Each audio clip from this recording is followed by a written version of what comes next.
Okay. What should we? How should we? How should we start this thing? How should we do this? The Beatles disbanded. Should we just play the Beatles? We could start the episode with our famous Beatles impressions. Come on, Okay. come on, guys. I'm John. Bo. I get John. Bo.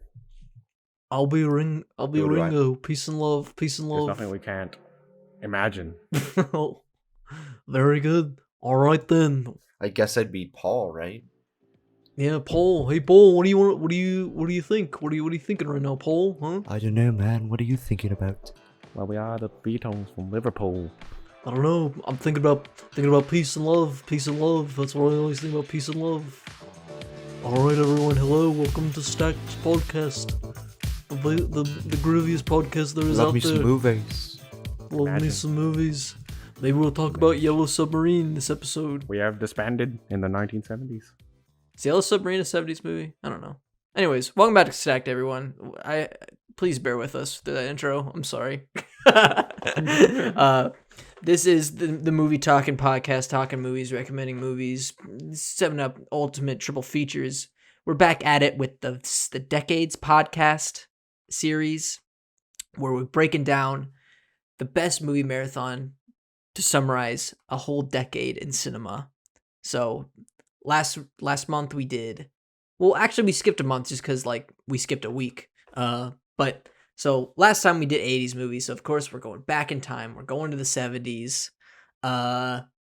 Fellas, 70s. We're going deeper and deeper into time periods we're familiar with, or less and less familiar with. At least for me, I feel, But I think the 70s is honestly one of the strongest years in cinema, strongest decades, There's so many good films to pick for this list. I had such a hard time. For me, I just wanted to sort of pick an essential blockbuster, and then an essential social film, and then of course an essential film that sort of plays with what filmmakers were doing in this era. The 70s was sort of it was post-production code, the production code sort of ended in the late 60s, 68, so you had this decade for filmmakers to do some really weird shit, and I feel like I wanted to express that with my films. So guys, what was your process in diving into the 70s and pulling out your picks for your stack? Brandon? Brandon? Yeah, I mean, yeah. Brandon, You took the longest. Am I lagging? Is that why you took so long? Yeah, you're lag. Well, yeah, you were lagging. I felt the length of that pause though. Okay. What? For me, it wasn't even. Oh, a so you're just pause. lying. So Brandon's just lying. Okay, no, it's fine. No, I did. There was no pause. I Two was versus like, one. Yeah, Two I versus think, one. I'm so confused. I'm so confused right now. For 1970s movies, I sort of, I didn't really structure it like you guys, or well, Ethan, where it's like a blockbuster, social film, whatever. I mostly pick 3 great films, for the era. I think there are 2 that are relatively important, and then one that's not really super important, but one I really like and I think more people should watch. So I don't think it's going to get picked for the final stack by any stretch of the imagination, but it's one that I think we should inform the audience about. I think it's very essential.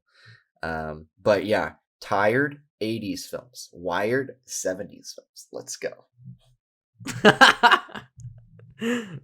That's poggers, dude. Chris, what about you? Yeah, for me it was my process when I chose my films were very much just honestly just kind of going with quality movies I really do like from the 70s. I think I'm kind of splitting the middle ground between you and Brandon, where all of these movies I do really like, but also I kind of wanted to make a selection that kind of speaks true to a lot of things that were going on in the 70s at the time, or just had something going for it that was beyond just your average film. There was maybe something a little bit more to it that reshaped the industry or reshaped culture, or just did something a little bit more unique for the 70s. Yeah, basically encapsulate the 70s through just quality, and that was my approach really. Hell yeah. Alrighty, well, Before we get into our picks here, let's of course run over the rules of the show for all those who are just joining us, and we appreciate your listenership. If you're just joining us, please stick around because it's going to be a fun show. All right, once a week we set a topic or theme and go our separate ways to construct our own 3-film stack. Then after a week, we come back here on the podcast and share our own stacks 1 film at a time. Then at the end of the show, we'll mix and match our 9 films to make the ultimate decision what quintessential 3-film stack we are checking out at this hypothetical video store. Alrighty, so I'm up first. I believe. No, wait, no. No? Am I? No, I'm not. No. I'm not. Brandon's up No, I'm first. not. Sorry, guys. No, I'm not. I was up first What? last time. Yes, you are. Go first. Go, it's you. What's your first movie? All right. My first movie is Solaris by Andrei Tarkovsky. I'm going to get it out of the way. Ooh. Have you guys seen this movie? No, but I've wanted to I've watch heard great it, things. and I might watch it this summer because it's 3 hours, and I haven't Okay. had time to watch something like that. So basically, Solaris is think like 2001: A Space Odyssey meets like a psychological thriller. Mm. Because I think 2001: A Space Odyssey is like very much like a comment on AI and humanity, like and how humans like do to survive in certain situations. Solaris is kind of like that. It's like a film where these 3 scientists are kind of going crazy up in space, whether that because they're disconnected from humanity or whether or not or because of like how their mission to this certain planet is affecting their mental states.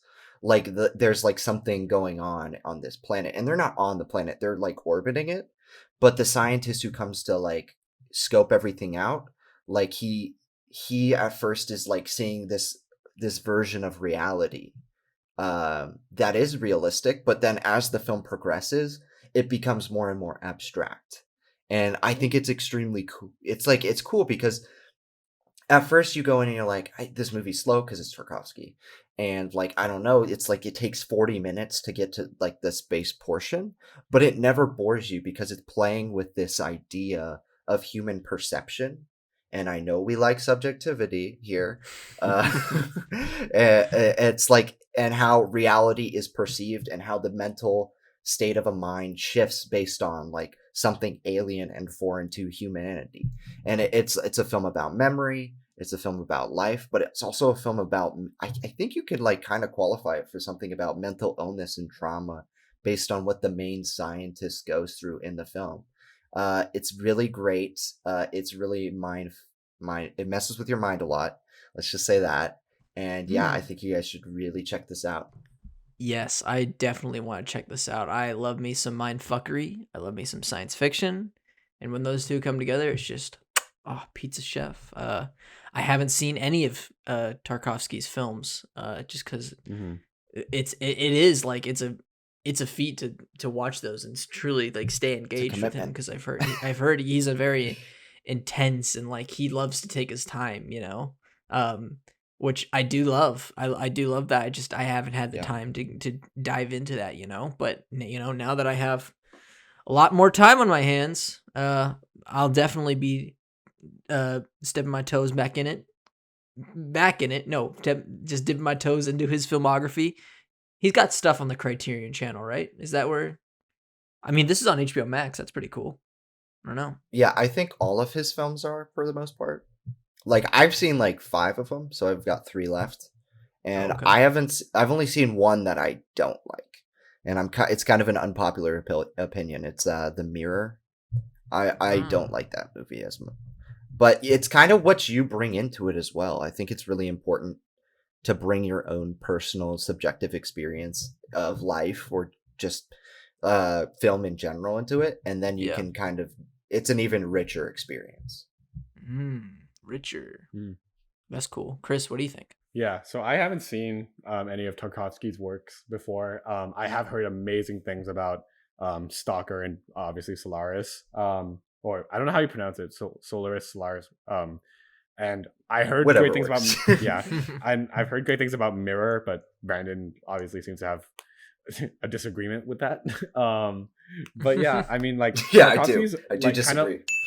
Kind of like how Ethan said, like Tarkovsky's works have always been kind of like a really like intimidating body of work to jump into, because it is kind of like he's kind of, at least in my head, he seems to be like a very contemplative and very patient director, and like one who like very much like milks the form of cinema into his works, and like can, I don't know, I feel like his films sometimes might appear to be quite alienating, especially to audiences who aren't like particularly like well versed in the form of cinema.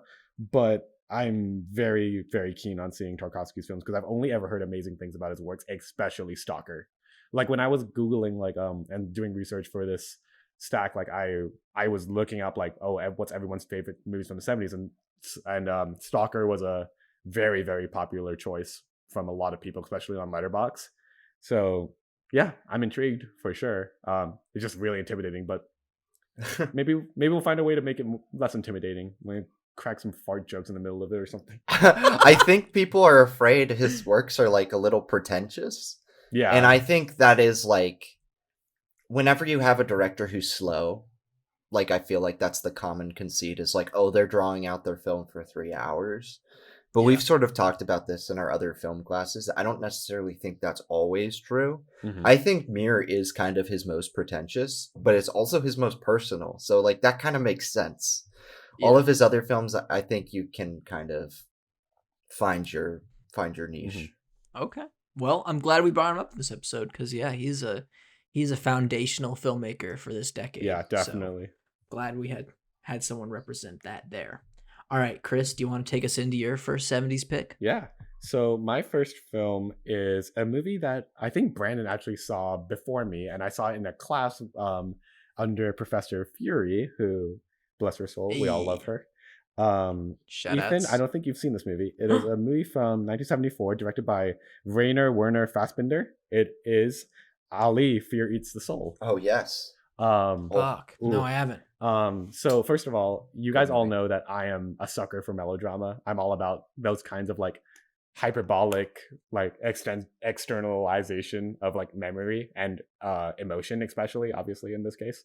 And yeah, so what is this movie about? Basically, it's about this woman named Emmy who is like incredibly like ostracized by the people surrounding her and society at large when she falls in love with Ali, a Moroccan migrant worker in post-war Germany. And yeah, it's like what this film does really well is like it kind of is an honorable like reinvigoration of the melodrama genre that was kind of popularized by like Douglas Sirk's works in like the 40s and 30s, I feel like. And yeah, I like, you know, like one thing I've always there's an amazing comparative video essay by one of my favorite video essayists, Nerdwriter1, on YouTube about melodrama, and he does a comparative analysis between this film, Titanic, and All That Heaven Allows, which is a Douglas Sirk work. And one thing that he highlights a lot is melodrama as a genre has always been concerned with challenging the most fundamental injustices of our time. So in this case, oftentimes it's about like social injustice, and in this case, it's about socioeconomics and race, because obviously that is a big talking point about this film. You know, there's a lot of it's one of those movies that makes you kind of like fall in love with its characters, and you can't help but root for them. You know, when the entire world just doesn't want them to be together. And yeah, it's a remarkably simple film, but one that has a lot of emotional backing to it. So that's what makes it incredibly like personal and very like it's honestly a very simple and sweet movie. And I feel like oftentimes, like especially in the world of cinema, it's easy to like kind of like stray into these like crazy extravagant kinds of forms of storytelling. But oftentimes, like to me at least, there's nothing more powerful than two actors in an and just giving it an amazing performance and making us fall in love with them, and they do an amazing job with that. Brandon, you really like this movie just like me. I think you might even like it more than me. What do you think of it? I love Fassbinder's work. He's so raw, so personal, brave. To be like gay in Germany, and I like in that time period, you know, post World War II. I'm not like, this was the 80s, so it was like decades like past that. Yeah. But at the same time, it's like that is something that I know Europe is more accepting, but like to tell a story like he tells throughout his career, not just in this film but in other films, is great.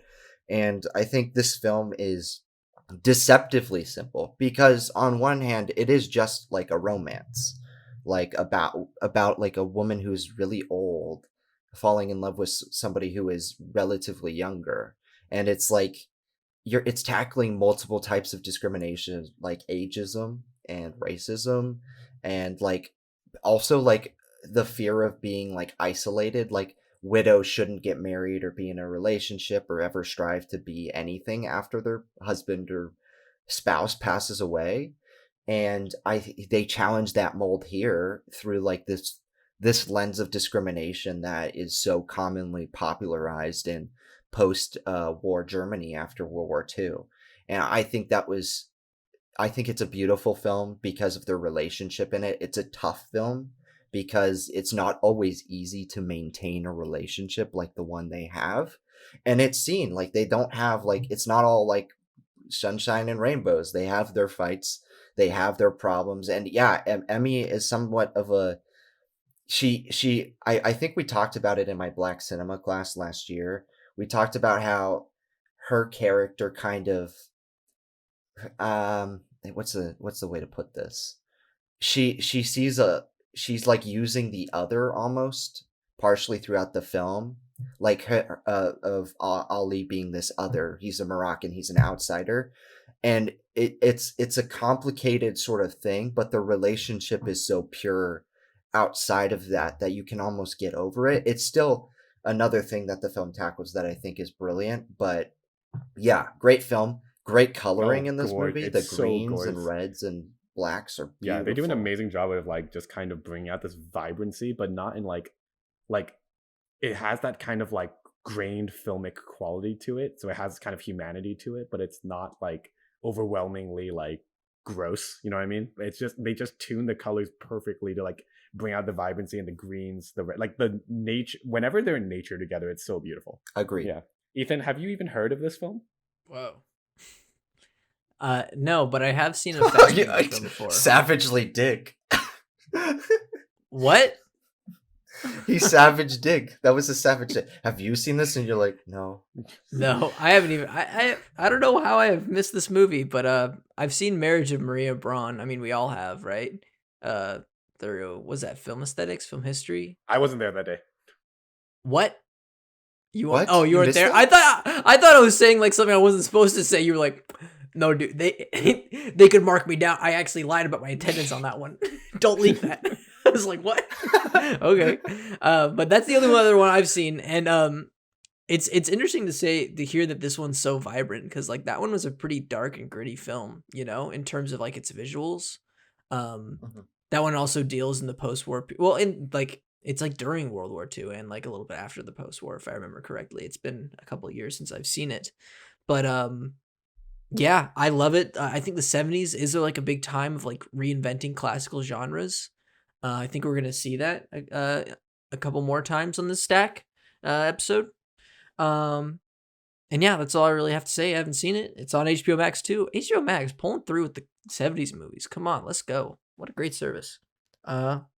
Yeah. Okay, cool. Well, my first film, Brandon, you've seen the film. Chris, you haven't. It is by a very prominent director of the 70s, Hal Ashby. Stars one of my favorite performers of all time, Mr. Peter Sellers. That is Being There. This is a great film about, I think, captures a lot about like politics in the 70s and sort of the overall influence television has in around culture in the 70s, and how that in turn also like affects politics. So this film follows Peter Sellers, who plays a neurodivergent individual who sort of he's been taking care of this dude, this old man, and his garden. He was the gardener for this old man, but after the old man passes away, he sort of has nowhere to go. So he sort of just like literally kicked out of the house and moved out onto the streets. And because all this character is really experienced is like being a gardener and being taken care of by a maid for most of his life, and learning the world through television because he hasn't really left the house. he sort of has to navigate this world through what he knows and recognizes as television. It's a very cute and optimistic film about like sort of just like uh having I wouldn't say simple mindset, but just like just an optimistic mindset and not taking everything for granted, you know. um there is a discussion to be had about someone who's not neurodivergent playing a neurodivergent character, which I think is an important discussion to be had. But I think Peter Sellers a does a very good job at like not sort of painting like his character's neurodivergency in like in a bad light, you know. I think like the way he perceives the world and thinks about the world is very charming, and like there is some humor to be had about how he sees the world, but like it's never played for making fun of him. It's more so played for saying, yeah, that is a weird thing that we do as humans, you know? Like he's making a good point about pointing out these stuff. Like there's always a joke whenever he like goes into an elevator, and then he's like he's like, I'm ready to go into like the small room or something, and the door closes, and then the doors open, and and like it's a different room, and he's like, he never gets over that, you know. um that's it, and it's just like it's really cute and optimistic, and like just seeing the journey he has to like being one of the largest influences in politics by just like doing what he knows by what he's seen on TV is like, it's such a great film. Brandon, I know you've seen it. I know you're not as high on it as I am, but I'd love to hear what you have to say about it. Yeah, I think I think it comes down to personal taste for me.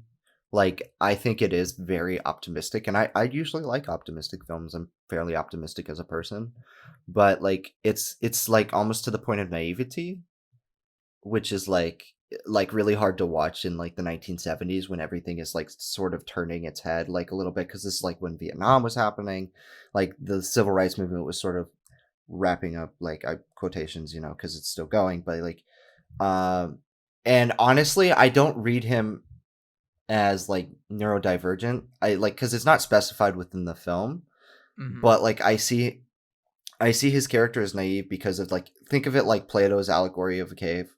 Like if somebody was like raised in a cave their whole life, like would they be able to perceive the world like from it's like that. This film is basically that, just for one guy.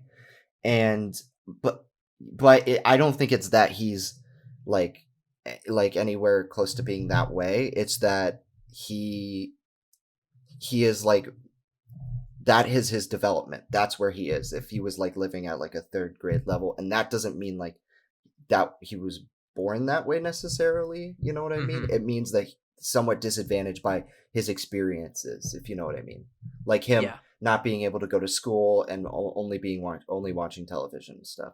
However, I still really think the film, and Peter Sellers in particular, is fantastic.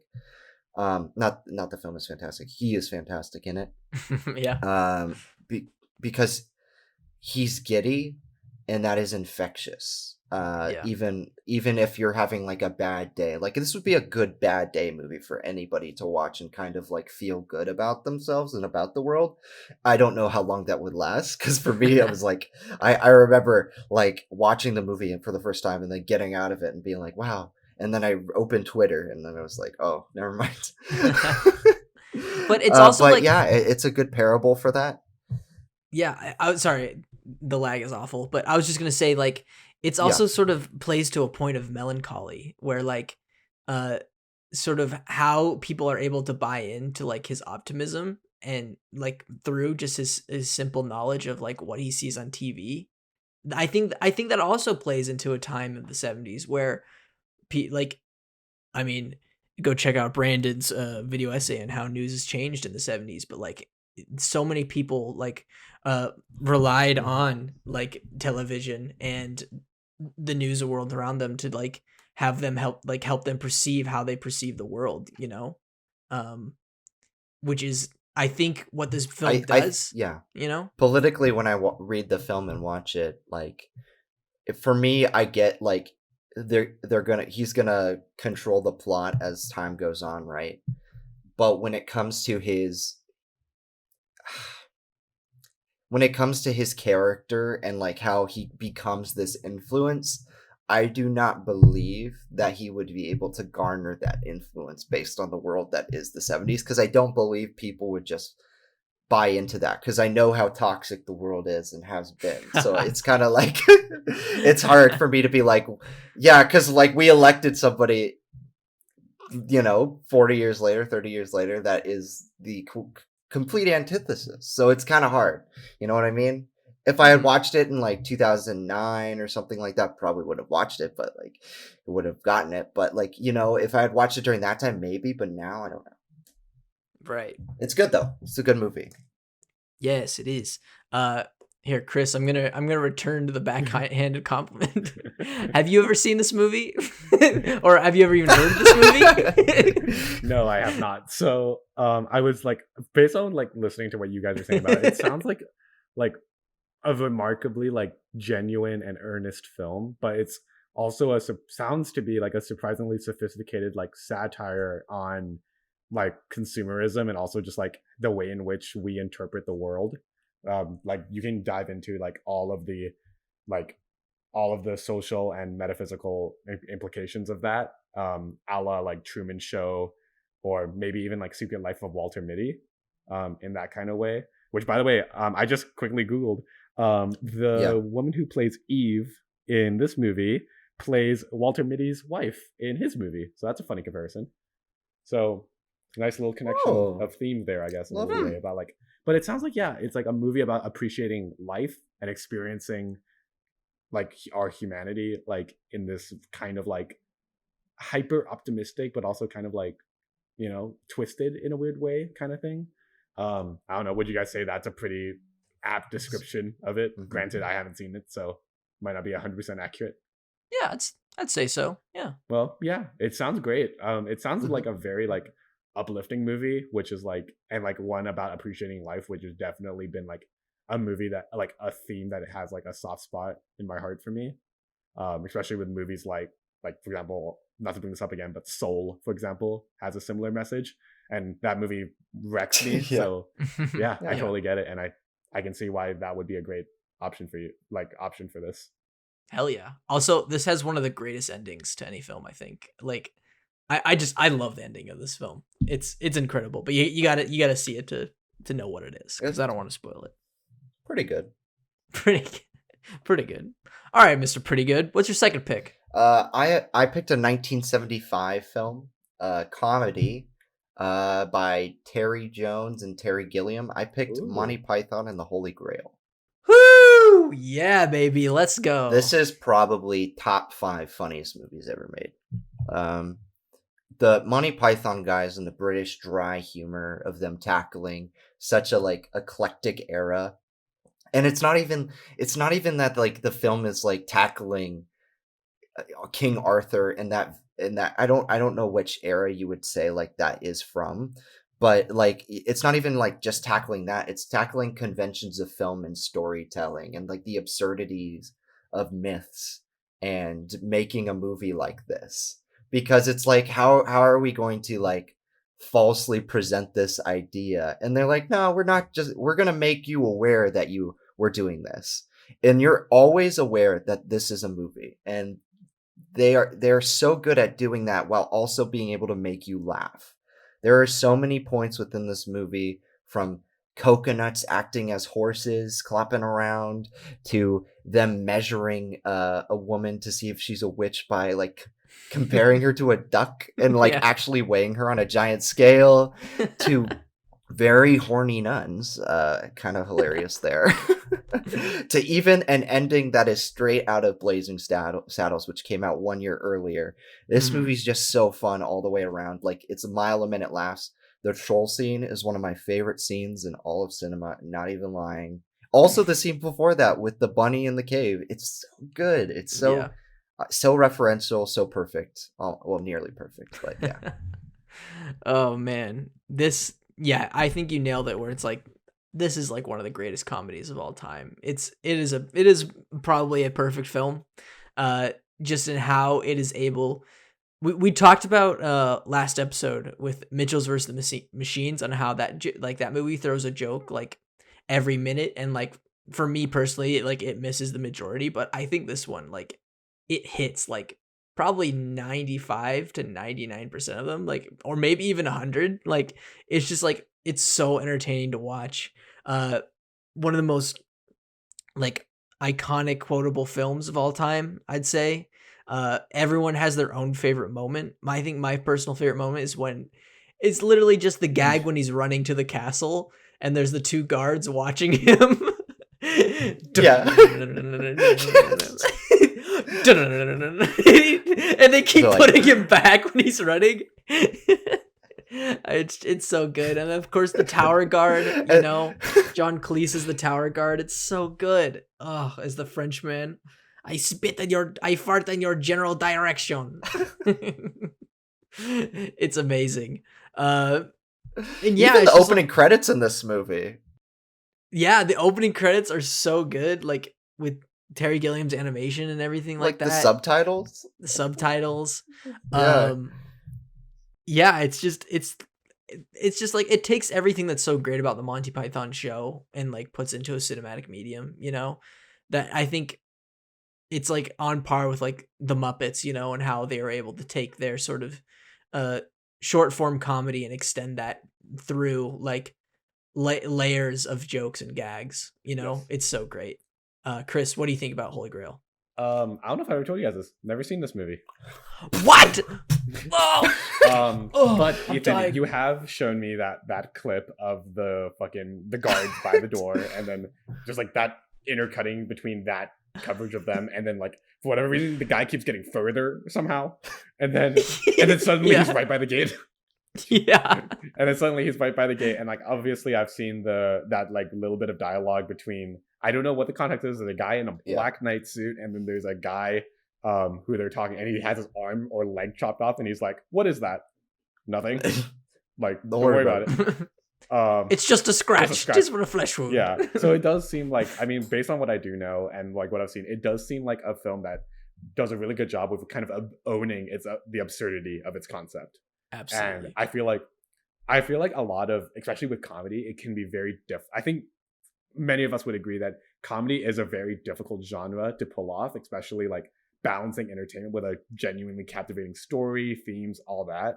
But the one thing that, based on like what I have seen about this film and what I've heard, is that it kind of like takes a life of its own in the sense of how it's able to like take advantage of the form of cinema to create its jokes. Like, for example, that joke of, say, like you said, the guards watching as the person approaches, like the way it balances its intercutting with certain shot selection, able to balance music, sound, all of it, able to like, I don't know, there's something about that I find really admirable about when a crew is able to like really come together and like create a piece greater than the sum of its parts. I think that's a great example of it. Yeah. Yeah, I mean, this sounds like a movie night movie, so absolutely, maybe one of these days. I think that's just jumped into like top priority, top of the list for films we got to show Chris, Brandon. It's got like, goddamn. Have you seen Life of Brian, Chris?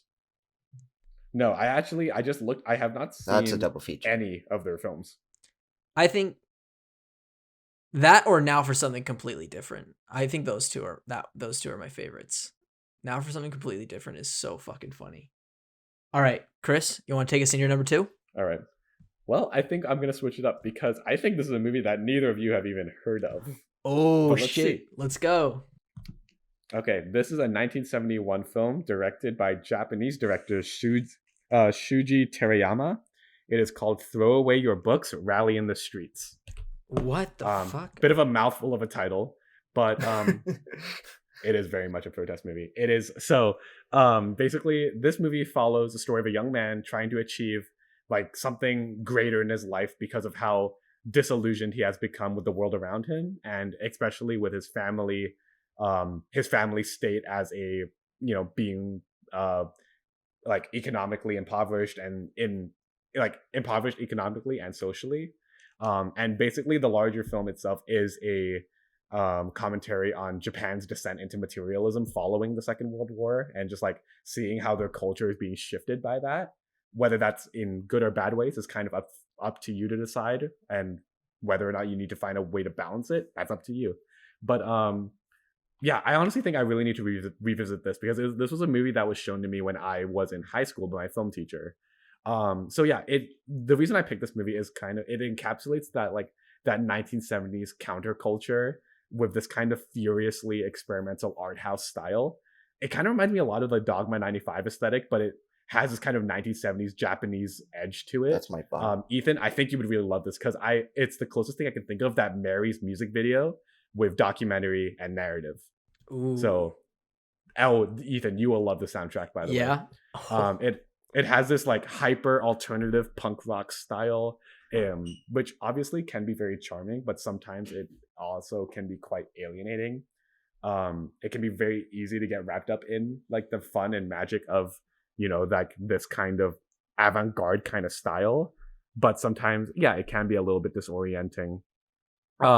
It is kind of, yeah, in that weird way, it's kind of reminiscent of the French New Wave's like kind of unorthodox approach to filmmaking, you know, breaking every rule and just kind of going nuts with it. But that's kind of the point of it, and it's kind of a scattered mess, but that's exactly kind of what it's going for. And I haven't seen a film that is as like insane as this before, because it's just kind of its own little thing in a sea of like what is often just straight up narrative. But it's like, it's music video, it's doc, it's narrative, it's all these different things that kind of come together to create this one crazy experience. And I've never seen a movie like it. I would recommend it. I think, Ethan, I think you'd like it a lot more than Brandon, but I think you guys but I think it's just because it's so up Ethan's style.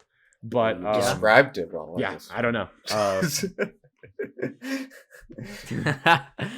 God, yeah, I gotta find a way to watch this movie. What the hell? It's not on any streaming service. Maybe I'll. Damn it. All right. Well, I'm really gonna figure out a way to find this movie, because yeah, you're right. This seems right up my alley.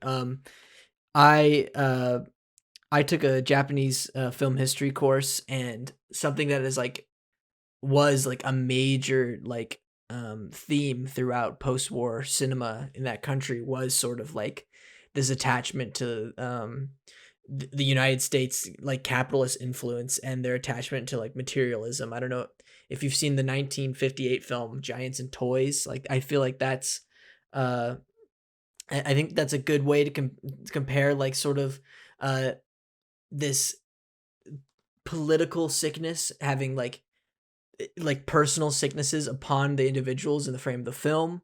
And then just like experimental cinema in Japan was so crazy after the post-war era. I mean, you can pull any sort of anime you can, but I think another good example is like Death by Hanging. Like, that is a really cool experimental like surrealist picture about sort of Japanese guilt after the First World War and what it means to be like a citizen of a nation, I feel like. And this just sounds fucking awesome. I gotta check it out. Like, yeah, it's sort of just like, I don't know, that rebellious nature that sounds so cool. And if the music's good, then that will just like that'll bring me even closer. So I gotta find a way to watch this. There's a lot of Japanese films that are just hard to find, both like legally and illegally. I'm gonna be honest, like some of Oshima's films, like it took me forever to find some of those until Mubi like had them on their streaming service. So shout outs to Mubi. They're always delivering on the goods there. So yeah, I'm gonna be have my eyes peeled for this one. Gotta check it out. I'm gonna add it to my watch list right now. Brandon, what do you think? I think, Ozu is a director that comes to mind when I think of this, because Ozu's films tackle that transitionary period between, the pre-World War II Japan and post-World War II Japan. And the one that comes to mind is Good Morning. I don't know if you guys have heard of that one, but Good Morning is basically this film where these two kids are begging their parents to get a television set. The parents are more traditionally set in their values and like don't want to buy into this Western form of media or technology, and then they suddenly like they go through a change when the children The the children childs. the children go A through a child. a silence strike sort of thing against the parents for not doing this. And it's a comedy and it's a drama, and it kind of plays into like a similar idea about materialism in Japan and what guilt comes with it, as well as kind of like the good and bad that comes with it, because like there's some good and bad that came out of World War II Japan, as we all know. Like there a tragedy brings art, right? And I think that is like a perfect encapsulation of what happened in Japan after the nuclear bombs and after the invasion of that country by like China and the US. So yeah, I think this could be a fantastic film. Chris, you described it in a way that like makes me want to watch it like Yeah. pretty soon because it's just like it sounds like it's so many things, Yeah. Yeah, it's definitely a very unique film, and I'm glad I sold it well, because it's definitely one that, like, even if you don't like it, I think on some level you'll still have like an appreciation for how unique of a film it is. So yeah. Oh, that sounds amazing. All right, what a perfect pitch. Okay. So my second film, I'm going to be sticking in the realm of abstract cinema here, not abstract experimental. None of you guys, this is also a film that you two haven't seen, but it's in my opinion, he's a foundational filmmaker of the 1970s. It's Jodorowsky's The Holy Mountain.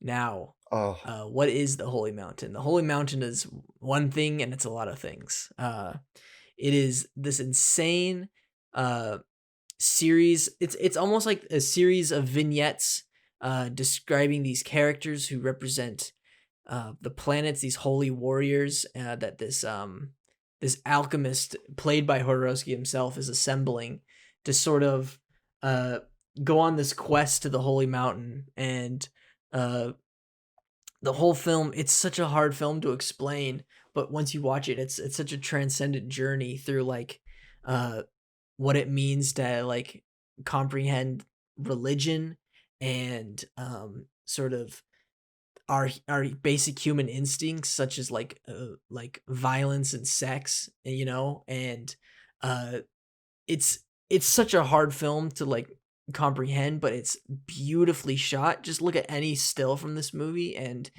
it's insane that it was made on such a low budget because it looks so crazy. um I'm such a big fan of Jodorowsky ever since I watched the documentary Jodorowsky's Dune, and sort of just like his philosophy to creating art. Uh Sort of just like, if some it's sort of, he sort of has like a Spike Spiegel sort of mantra where it's like whatever happens happens, and he doesn't matter like what comes out of his films, but he'll find a way to make some meaning out of it. It's like, if this happens, good. If this doesn't happen, good. Like fate will find a way for me to make like what he wants, and sorry, fate will find a way for him to make what he wants. And it's just something I really vibe with, and it's you can clearly see it in this film. It is an insane film that like at first you're not understanding what really is going on, but as you start putting the pieces together and like realizing what he's trying to say, it's incredible. uh Brandon, you've heard about the Holy Mountain, right? I yeah, feel like you have. I've heard of the director.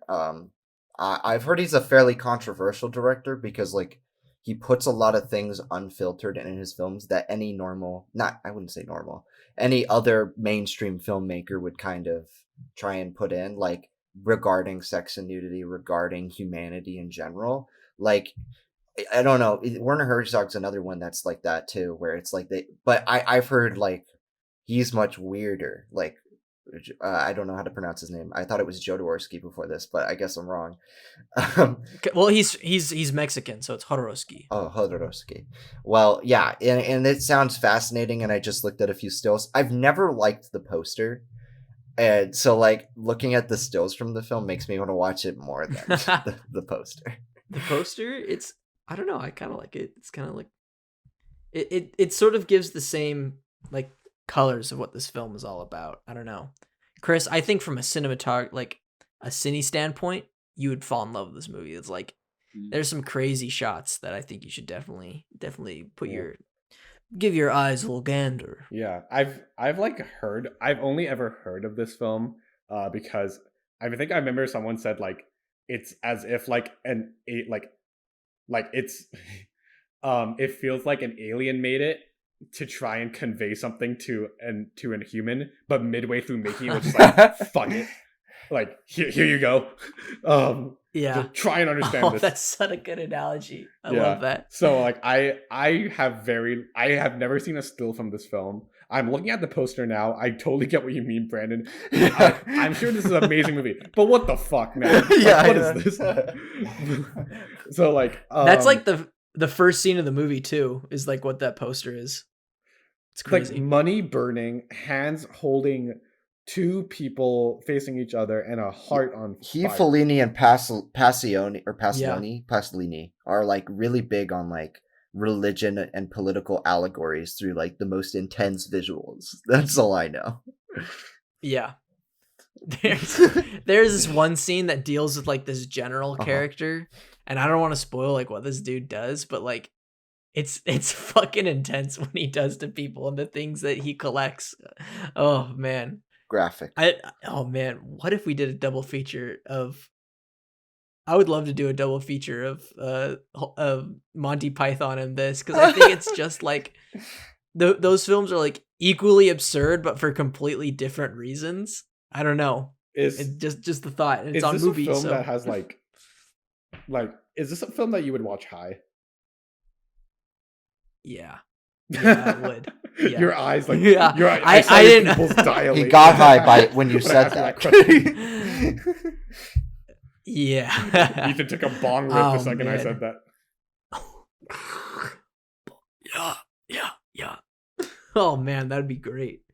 Oh, I've never tried that before. I gotta do it. We gotta do it. All right, so that's my second pick. Let's go into the final round here, Brandon, with your last 70s film. So my last 70s film is another 1975 classic. We've got One Flew Over the Cuckoo's Nest. Classic. That's actually a classic. Classic. This is a film that follows Jack Nicholson's character as he tries to escape prison by going to a mental ward and faking essentially a mental illness. Now, like, yes, the concept doesn't sound very PC or even like, great. I think today you look at that and you're like, wow, that's kind of offensive, but it's done in such a tasteful way by the director Milos Forman. Like, it's a terrific film about friendship and like not otherizing people who are different from you in a mental state, and also a film about humanity and how to treat people well. And in that sense, it's probably like, honestly, even though Monty Python's hilarious, like I think some people might have trouble with the dryness of the humor. So I would say like this is probably my most accessible film. Like anybody can sort of watch it and be like moved by it. And from beginning to end, it's one of my favorite movies of all time. I really feel for the characters. The humor is great. The drama is great. The last scene is one of the few scenes that it's like on the edge of making me cry, but just doesn't get me there. It's almost there, you know what I mean? But it rips your heart out, and it's lovely. It's lovely in that sense. Yeah, I watched this film maybe like a year ago, and I thought it was good. I think I would say I was a little like underwhelmed just by how much praise it gets from both you and like I know Joey loves this film. And just a lot of people love this film. I certainly do love its themes of just like treating people like human beings, which is a serious problem I think that we've had in sort of like the world of dealing with mental illness and like these like sort of hospitals, and I think just having a rebel character like Jack Nicholson come and knock down the door to expose that, is really cool. But like, outside of that, I didn't find this film particularly like, I don't know. There was nothing that really grabbed me emotionally. I just thought it was a good time with a really good message, and maybe I have to revisit it someday. I think I should do that. Chris, I see you haven't seen this film. Yes, I have not seen this film. This is what do you think from what you've heard? It's been recommended to me since freshman year. I feel like I think Brandon and I had a conversation about this at Bruxies in freshman year, about like what this movie is, and I was like, I have no idea what this movie is. Yeah, I mean, like, I think there was a long period of time where I didn't. Okay, I promise this is related, but what's the name of that movie where I think Tom Cruise is yelling at Jack Nicholson and going like, "You want the truth?" And there's like, "You can't have." Oh, A Few Good Men. Okay, Yeah. I used to think that scene was from this movie. So No. yeah.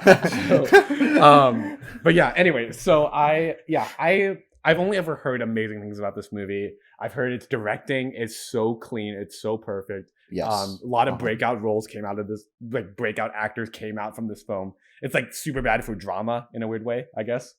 Weird comparison, but I like it. Yeah. And I've only ever heard amazing things. I've heard it's very touching and very, of course, like you guys said, the message about treating people with mental illness as humans, especially those who have like extremely severe amounts of mental illness. Like, you know, I feel like oftentimes it's easy to like alienate people who experience that, but I'm glad that this kind of movie exists to like help push that kind of like message across, that like, you know, these people are, you know, obviously they are, but you know, it's just like, how do I put this? They are like disabled, and like that doesn't mean you have to treat them any differently. It's just be patient with them and help them, and you know, be kind. Just be a good person in general. Yeah. Like, really. And like, it's again, one of those like remarkably simple films that, like you said, Brandon, might sound a little bit like, I don't know about that when you hear the concept, but I can only imagine the execution and the way its narrative kind of unfolds exonerates that, and like helps kind of articulate why this film is actually a very positive film about mental health. Granted, I haven't seen the film, so but I've only ever heard that kind of thing from people. So yeah, the performances. That's all I'm gonna say. Yeah. It's so good. I love the performances in this. This is also a weird movie where you get a rare sighting of a young-looking Christopher Lloyd. You know, like Danny DeVito that dude too, is. right? Yeah, DeVito's in it. But specifically Christopher Lloyd, that dude has always been old. You know, every movie I've seen him, he's been old, but he's not old in this movie, and it's weird. It weirds me out. He's older, but he's not old. All right, Chris, let us hear your last pick. All right. Well, my first two films have been like not obscure. Well, the second one was kind of obscure, but this last one I think is going to be our most the most popular film. Popular film. It's fucking Star Wars. Like literally. What a stack. Yeah. You're like, oh, you got this film, this, and then Star Wars. Come on, classic. Yeah. Okay. I'll just break it down easy. Everyone knows what Star Wars is. It's fucking Star Wars.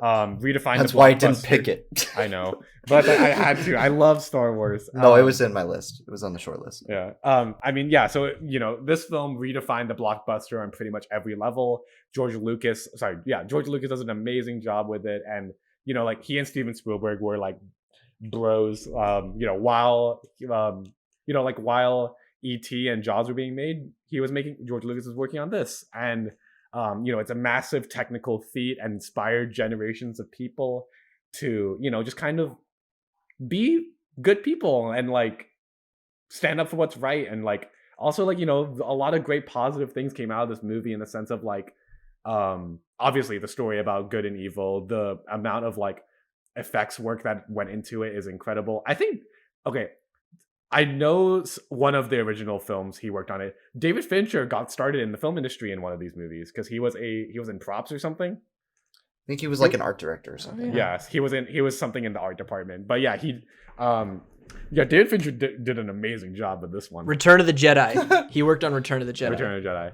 But yeah, so like it's an amazing film. You know, the music by John Williams, timeless. The visual design of this film is immaculate. You know, I mean, it's a samurai western in space with laser swords, ancient religions, and aliens that communicate in different languages. Like, I mean, if that's not a log line, I don't know what is. And yeah, I think this is a really, really inspiring movie, a great movie. I think for young women too, especially with a character like Princess Leia, especially at the time, kind of being her own heroine and kind of the badass of the original, the trio. Like she's the one with the who's willing to take the risk, the one who's willing to fight. And that's why I think Princess Leia has become a very iconic, feminist icon since then. And one thing I do want to highlight is I feel like this is often a awkward talking point about this film, but I feel like a lot of American conservatives, I feel believe that this film is representative of them when it's very clear that this movie is about the Viet Cong. And yep. And and the Nazis. Yeah, are you kidding me? You really think this is for you? Yeah, and it's one of those things where it's I know subjectivity, as we said earlier, is vital to the understanding of cinema. But honestly, fuck you. This movie is not about about pro-Nazism or anything like that. It's about fuck the system, fuck the empire, fuck you. Basically, that's the Star Wars. Fuck you. That's what this movie's Star saying. Wars, fuck you. Yeah, I mean, we all love Star Wars here. Brandon, you've got a soft spot in your heart, especially for this first one. You got anything to add? I don't know. I mean, this is my favorite Star Wars movie. I think I don't know if that's an unpopular opinion, because I know everybody says Empire Strikes Back, or even some people are The Last Jedi, or some people are big on the last prequel or the last of the original trilogy. But for me, I've always been big on the original Star Wars, and I think it's the first one I watched. I rewatched it a bunch of times. A lot of people think it's boring for the first half hour because it's kind of setting up the story. Yeah. But I actually like spending the time with C-3PO and R2-D2 and George Lucas slowly unraveling the world of Tatooine. Yeah. I love that because it's something that sci-fi films often don't do. You get quick glances of stuff, but you never see a fully developed world. I remember a similar experience I had with sci-fi is with Ad Astra, when they go to the moon colony and that, and they kind of it's not slowly developed or anything, but they do show you and scope that out visually for the audience. I think George Lucas does that extremely well in the original Star Wars. I totally agree with you. Leia's a great character. Probably, she's a good role model. Unlike a lot of the femme fatales who were strong in the 1940s and 50s noir films that are kind of feminist. But here you finally have somebody that women can look to and be this is a positive character, and she has the brains and the brawn in comparison to Han, who has the brawn, and nothing Luke, but kind of brawn. the brain. Yeah. You know what I mean? And Yeah. that's cool to have a balance in those three characters. It's timeless. There's not really much to say. If you're not a fan of Star Wars, it's probably because you watched it too late, or you just don't like science fiction like my grandpa. But I love this film. Yeah. Before I hand it over to Ethan to talk about his feelings about this movie, one thing I want to talk about is Star Wars is also infamous in the world of editing because it was a film that was completely different in its original cut. George Lucas filled it up with all of this crazy shit, and then apparently there was this whole thing where George Lucas brought Spielberg and Francis Ford Coppola into a screening room and showed them his original cut of Star Wars, and Coppola told him you will never work in the industry if you let this go out. And they recut the film. George Lucas's wife, I believe, recut the film, and she killed it, did an amazing job. One thing I also want to say is the binary sunset sequence is, I think, one of the greatest character introductions I've ever seen. I know that it's not technically when he's introduced, but it's the moment where you're okay, I know what Luke wants. I know what Luke wants and what he needs. Right. And quick side story real quick is, back when I first saw these films, I was never cognizant of the real order of this film, because I saw the original trilogy, and then I got all these other Star Wars films. But because I was quite young at the time, I never connected who Anakin was in relation, and I didn't ever realize Obi-Wan is Ben Kenobi. So I was and then eventually in episode 3, I was you are Darth Vader, and I was what? and which is like not meant to be, because you're meant to be in on that already, but somehow, because I guess our generation has the unique experience of having that be a surprise. So yeah, anyway, Ethan, Star Wars, what's your take on it?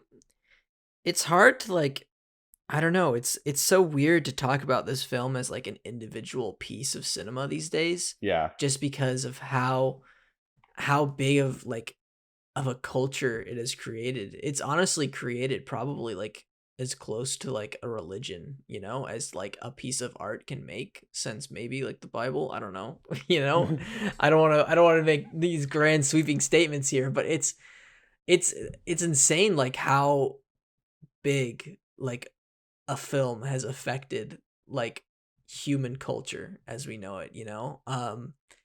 But because of that, I think like for me personally, like I don't know, I have been getting a little Star Wars fatigue, but I think like, and it's hard for me to like consider like looking at this franchise and considering myself like a lover of these films. Like I do love the films, but it's just like it's so hard when you just see all the fucking stupid shit that like people say in this, like who consider themselves fans, and the things that they do. I don't know. I just like it's a weird relationship to have with the brand, you know, and it's even like calling it a brand. I don't know. But those original films, come on, they're great. It wasn't my first Star Wars film. I did the weird order of I watched episode 1 first, and then I watched the original trilogy, and then the rest of the prequels. And I think like that kind of makes sense of like how I feel, why I love episode 1, because it was my first Star Wars movie, and then the original trilogy, and then watching episode 2, and that's like one of my least favorite Star Wars movies, and then episode 3 I think is just good, you know. That's like the reverse machete order. I know. They're like, okay, this is like some weird standalone film where like these characters have nothing to do with each other, and then you watch the original trilogy and you're like, okay, that kind of makes sense, and then you watch the prequels like, oh, okay. It's an interesting order. I suggest you all check it out. But yeah, it's just like, God, what is there to say, you know? Analyzing Star Wars as like its own piece, like sure you I think you're right though. yeah, like analyzing Star Wars as its own piece is like, yeah, sure you can make the comparisons that it is pretty much the Hidden Fortress with Obi-Wan, Princess Leia, and the droids. Like those are direct character translations from Kurosawa's film, if you've seen the Hidden Fortress. But I think it works. I mean, that's storytelling, you know, like that's just passing down myths, you know, and putting them in different settings. I don't know what's so wrong with that. Like film is always about stealing from other artists and like reworking it, like jazz, like improvising off them, you know, and taking things that people worked and think that it's not completely stealing, you know, but I think it works because like it's taking the hero's journey and like putting it in a setting where we didn't really see like the hero's journey depicted in cinema like this at the time, because with like just the technology that we had, we couldn't really take this sort of grand heroic journey into this sci-fi, you know. Sci-fi was always explored before this either on a Earth scale, you know, where like the sort of the wonder of the universe comes to our planet, you know, and either when we want to create a fantastical world before this, it was always still on Earth, you know, like during the medieval times or like something like that, you know. So yeah, this movie changed everything in terms of movies and maybe culture, because like everyone knows all the references to Star Wars, for better or for worse, you know. I don't know, but yeah, it's whew, what a picture. What a picture. What a picture. You nailed it though. You nailed the before we move on, I just gotta say he nailed the religion piece of it, because he's like, Star Wars fans are so toxic and they're like fighting over things because there's so much media now, because there's the legends, there's the new stuff, there's the old stuff, there's the new stuff, and it's the like Old Testament. That's the religion. That is religion. Like, and I think you're right, and I would make an argument that this film, even more so than Jaws, invented like the modern blockbuster. Yeah, like people flocked to the theaters in the summer of 1976 to see Jaws. That's true, but there was nothing like Nobody's going to a Jaws convention today. Okay. I think there is some. There probably is some. You just go to SeaWorld. I mean, if there's like, you just go to SeaWorld or Universal, or you probably go to like to the location of where it was filmed. You know, because there used to be like the Big Lebowski conventions at that bowling alley and stuff like that. But I bet there was one for Jaws. But there's nothing like the Big Lebowski. Yeah, but there's nothing like a Comic-Con sized thing for a certain franchise like Star Wars. It's crazy. All right. Well, great pick, Chris. And funny enough, my last pick is a film that was sort of the friendly competition to Star Wars that year, made by George Lucas's dear friend Steven Spielberg. Woody Allen. Made a bet where they made a it's bet. Woody Allen. No. Woody Allen. Yeah. Annie Hall. Yes. Let's go. They made a deal. It's like where they each receive a certain like royalties or something like that from each of their films, I think. Anyways, my film is Steven Spielberg's Close Encounters of the Third Kind. Mm-hmm. This is bar none one of my favorite films of all time and my favorite Spielberg of all time. Close Encounters of the Third Kind. Oh boy. This is like everything that I love about science fiction and cinema, where it's like, you know me. My famous quote in what was it? I think it was thesis, where I love movies that make me feel like an ant. This is a movie that makes me feel like an ant because of just how sublime. It's horrifyingly sublime and sort of beautiful in a way, where Steven Spielberg captures these interactions with these aliens, and sort of this. It also breaks down of like what is human myth and like religion and culture through these aliens, like, and exploring like different cultures, like their interactions with aliens. Like I love like when they go to India and they all point to the skies and stuff like that. And it's also like a beautiful film about like communication, you know. I think it was clearly a big influence on the short story that inspired the movie Arrival, and probably inspired a lot of the filmmaking in Denis Villeneuve's film Arrival, where it's like the 70s were a very dark period, you know, and like Brandon said, with the Vietnam War and everything like that. And this is a film about it doesn't matter if you're from a completely different planet, there's still ways that we can connect.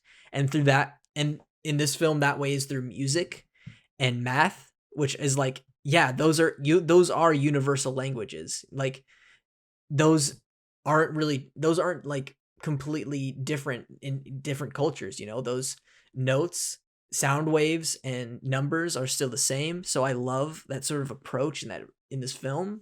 But also, like, this film is absolutely horrifying in how the aliens are depicted as like these insanely intelligent beings in these ships. Like math, baby. That's math. Can't argue with math. Come on. The golden ratio, baby. I'm not gonna put on screen what Brandon put on screen. Yeah. Maybe we'll talk about it one day.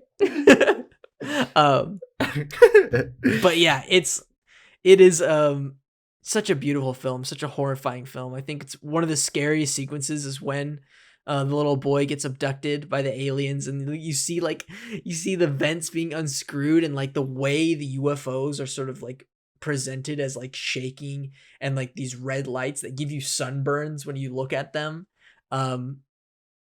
It's amazing because this sort of grand sublimity, I don't know, that's probably not a word, I just invented it, who cares, is sort of juxtaposed with like this quiet life of sort of depicting Steven Spielberg's up and comings, you know, where he lived in a household that was like where his parents were getting divorced and stuff like that. And you see that in the film with Ronnie and Roy, you know, and it's so good. One of my favorite scenes is like, and it's in Arizona. No, it's not in Arizona. No, but he grew up in Arizona. Oh, he grew up in Arizona, but I think the movie takes place in Indiana. Anyways, one of my favorite scenes is the scene. It's like such a touching scene, has nothing to do with aliens, where, well, I guess you've all noticed there's something wrong with Dad, but it's okay now. I'm gonna be okay. And just like everyone on the table is like on the verge of tears, and it's just like something so intimate and emotional juxtaposed with something so grand, like humans interacting with aliens for the first time. I love this movie. I could go on about this movie for hours, but what do you guys think about Close Encounters? Sorry guys, this lag is terrible. I waited like 10 seconds probably. I like Close Encounters of the Third Kind. I don't love it. I think as a movie, I really love the ending. Like the ending of the movie where they're at this kind of government base, and there's like a communication going on between the aliens and the human beings. I love that so much. It's great because you don't see that in many sci-fi pre-1977. Like in pre-1977, all aliens are always murderous, except for like one movie, but I won't tell anybody what it is because I don't want to spoil it. But it's one of my favorites. I know what movie you're talking about. Yeah, I know. And I love that. I love it when they can kind of subvert expectations like that.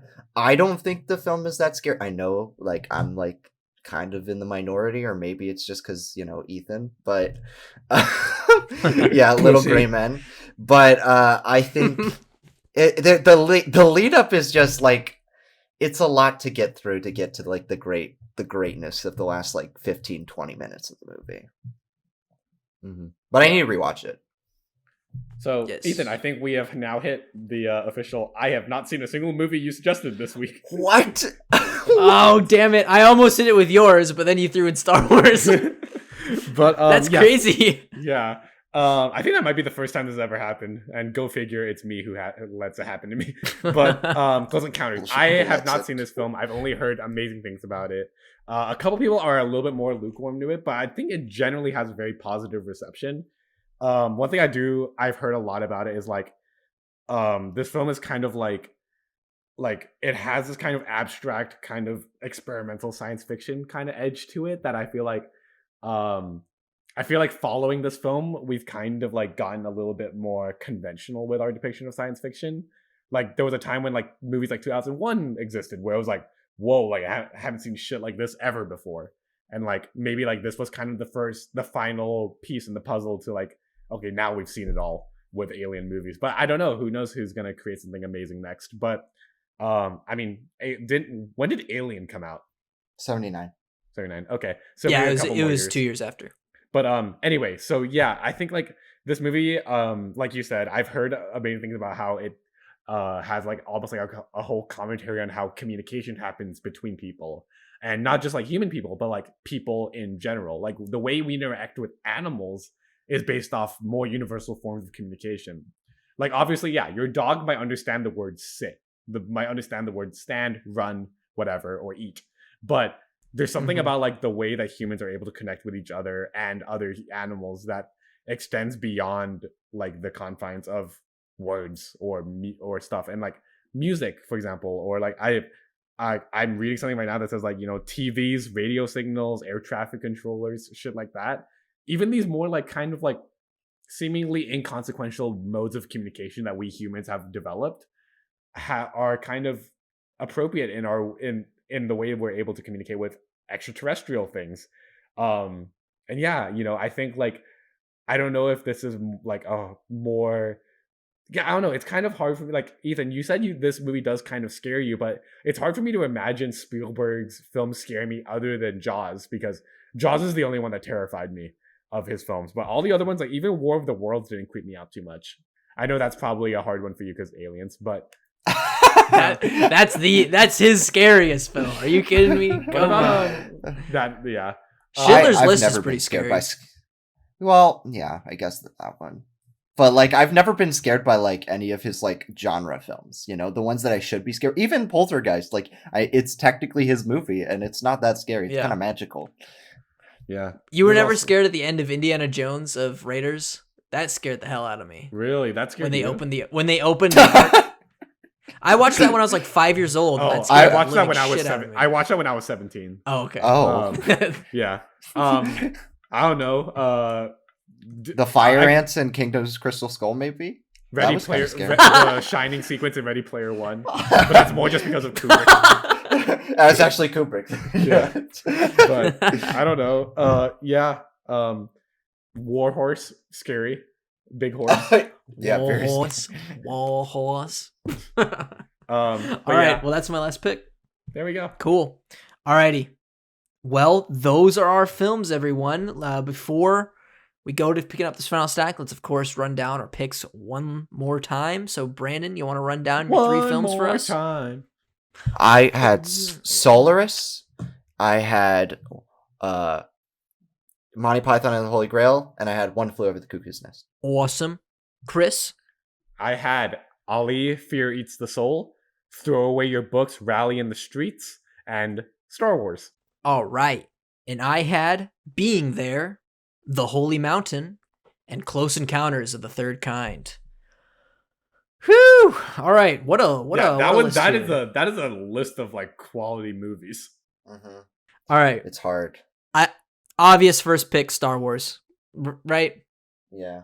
We need one blockbuster. One popular and it's movie. science fiction. And I think, yeah, we all have a science fiction. All right. Here's my pitch. Monty Python, Star Wars. This is not in the order, and then Holy Mountain. I think that covers a lot of. It's 3 different countries technically. You know, UK, US, and Mexico. What genre is Holy Mountain? I'm just curious. Experimental, biblical. I don't know. Like that could work. It's like I don't know if it's not really a comedy, even though some things are just so surprising that you'll just laugh at it. You know, we're just like, what the fuck, you know? Yeah, I don't know, and it's just like it's one of the most ballsy films I've ever seen made. Just because of like how, I don't know, just like you think about film being made like by a committee, you know, or like as a group project, and you're like, how did one person never say no like to any of this stuff throughout the duration of its film? And that's not saying that like, no, this is bad. Like the prequels. Like this is morally bad. Don't do this. Okay, the prequels, yeah, but see how that turned out. This is like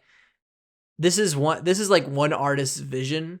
And then a collective of people helped make this artist's vision like come true, you know, and be visualized. But yeah, it's crazy. I could also go, let's see.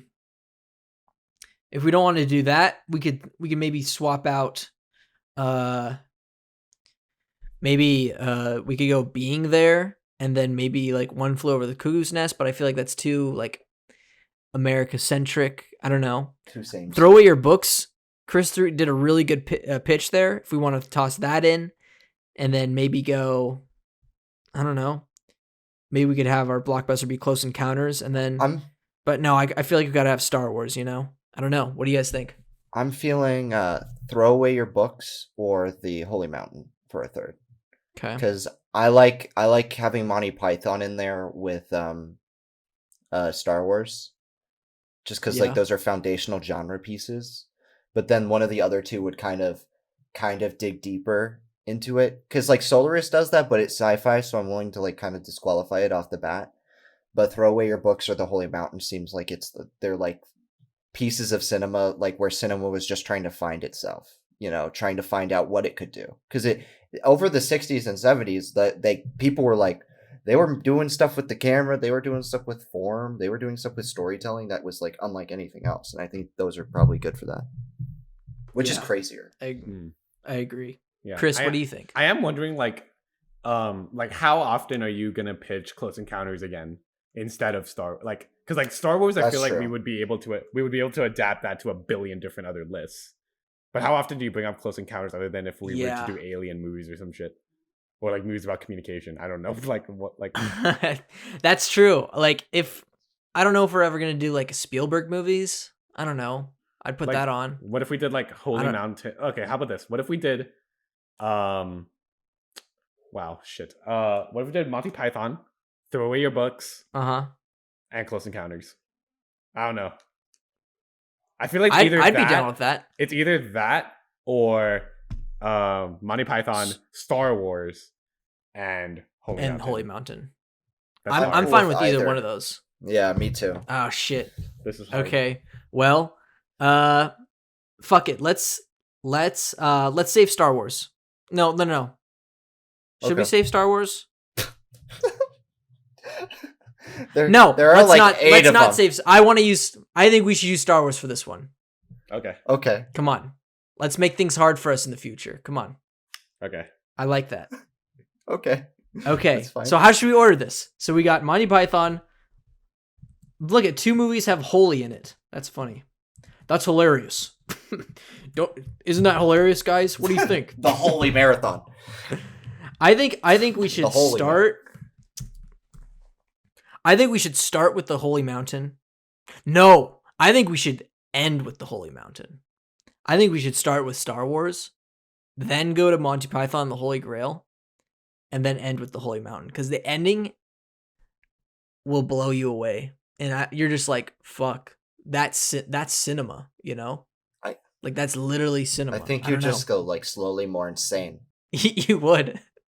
Like Star Wars is the most accessible movie, and then you go to like Ever. I Yeah. could see how some people may not like Monty Python, but they're probably fucking crazy.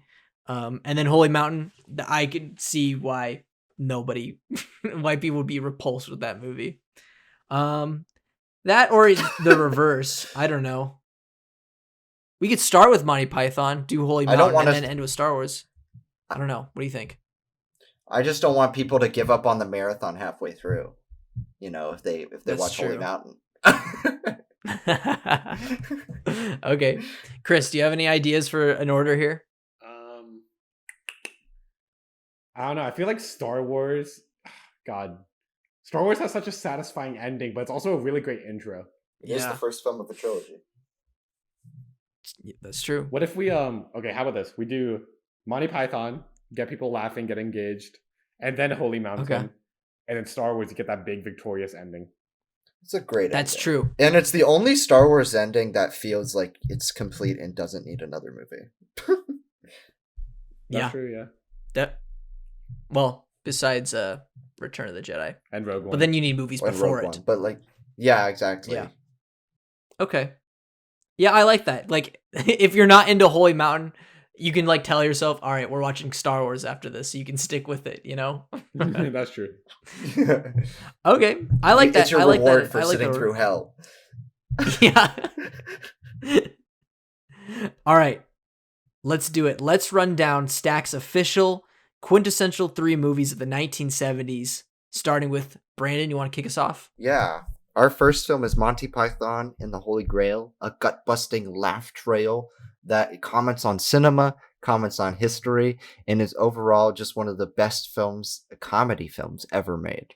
And our next pick is Alejandro Jodorowsky's The Holy Mountain, a batshit insane film that pays attention to sort of every detail of performance art and cinema and movie making, sort of creating this big manifesto of what it is to believe in sort of higher powers or be a person of faith. I don't know. It's crazy.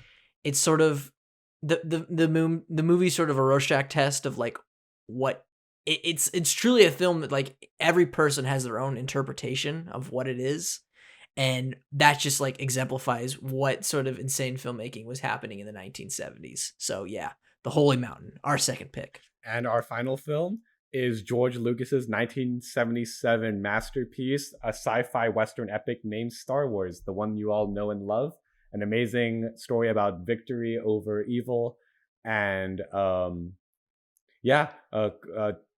giant animals and aliens in space and music and light swords and yeah, the Force, bro. You can't go wrong. And that's what it's all about. And that's what this show's all about, because we are at our end here. Thank you all for listening to Stacked, episode 48. Oh my God, we're so close to episode 50. That's going to be insane. Half of 100. How the fuck did we get there? We're almost at When was our first episode? Are we a year in when this episode comes out? It might be. That's crazy. We've been doing this for Happy almost 1 a year. year, baby. Happy 1 year. And we have not even gained close to getting more views, but that's okay. We do it for But us. we appreciate everyone. Yes, It's for us. we do it for us, and maybe one day these will be uncovered in the data files of the internet, and maybe they'll become cult classic podcasts. I don't know. We're dead and gone. Who cares? I don't know. Anyways, that's kind of a bummer of an ending. Sort of like, will we be remembered when we're dead? Unlikely. Oh, okay.